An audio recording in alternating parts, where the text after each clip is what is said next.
제78화 고민 좀 되시겠어요? 개양아치 이재이름이 선거 사무소 개소식 연설에서 국힘당을 비판하고 나섰는데요. 일단 대장동 의혹 제기에 그는 도둑들에게 이익을 준 사람들이 도둑이라면서 도둑이 몽둥이 들고 설치는 것을 적반하장이라고 한다고 대받았는데, 아, 이 새끼 이거 대선 때부터 하던 레파토리 아직 업데이트 안 했나 봐요. 또한 고발하면 자동으로 피의자가 된다면서 그게 인간이냐며 일갈했어요.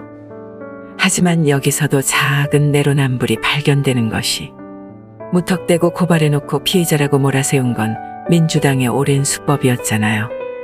막상 당하면 참 족같긴 한가 봐요. 하지만 이번 경우엔 무턱대고 고발한 사례와는 결이 다릅니다. 이재이름은 스스로 대장동 설계는 본인이 했다고 떠벌렸고, 이를 두고 당군 일의 최대의 지적이라며 자화자찬을 했잖아요. 또한 대장동 관련인들이 극단적 선택을 하거나 학교에 가 있으니 당연히 여론 입장에서는 몸통이 이재이름이라고 생각을 하죠. 공익환수사업이라고 자평한 그 공익은 대장동 원주민들의 사익이 합쳐진 것이라는 걸 대한민국에 모르는 사람이 없는데, 대선 당시 윤통이 몸통이라며 물타기 한 것도 모자라 이제 의혹을 제기하는 측의 적반하장이라고 하니 민주당 지지자들이 개돼지라는 걸 얘는 정확히 아는 것 같긴 합니다. 또한 이재이름은 지방선거에서의 지지를 호소하며 이번에 확실히 이겨야 지가 살아날 수 있다고 했는데, 아예 대놓고 살려달라고 하는 꼴이 참 측은합니다. 한편 이번 검수완박법이 입법되면서 검찰의 직접 수사기간은 4개월 밖에 남지 않은 상황이라 검찰이 고삐를 조인다고 해요. 저는 이번에 대장동 게이트 같은 경우 검찰을 믿는 게 검수완박법으로 상한 자존심을 회복할 수 있는 길이고, 이 법이 잘못된 법안임을 국민들께 알리는 효과도 있기 때문이에요. 사실 검찰이 수사하네, 경찰이 수사하네 이런 게 중요한 게 아니라 어떤 기관에서든지 털어서 나오면 잡아넣는 게 핵심이잖아요. 국민들이 검찰 수사에 피해를 봤다는데 죄 없는 일반 국민들은 살면서 검사 볼 일도 없어요.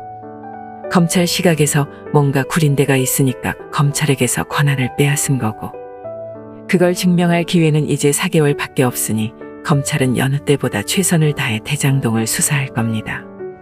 서울중앙지검 대장동 전담수사팀은 이미 원주민들의 고발장을 받아 수사에 착수했고, 수원지검은 이재이름 변호사비 대납 의혹 관련 변호사들을 조사 중에 있으며, 이런 여러 상황을 놓고 봤을 때 수사의 속도를 낼 것이라는 관측에 힘이 실린다는 것이 중론이고, 검찰 조직 내에서도 당연히 이런 정황에 대한 이해가 있는 만큼 총력을 기울인다고 하니 이재이름은 앞으로의 4개월이 정치 생명 최대의 위기라고 할 수 있겠어요.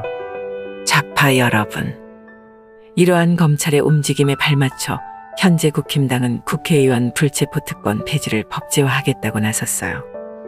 이재이름의 혐의가 한 건이라도 입증이 되면 아직 4개월 동안 남은 별건 수사를 통해 머리부터 발끝까지 싹 다 털 수 있을 겁니다. 문제 사람은 지 살길 찾으러 가고 이재이름은 학교에 갈 것 같은데, 여러분은 그럼 이제 최3M이나 김이모만 남은 민주당에 누굴 지지할까요?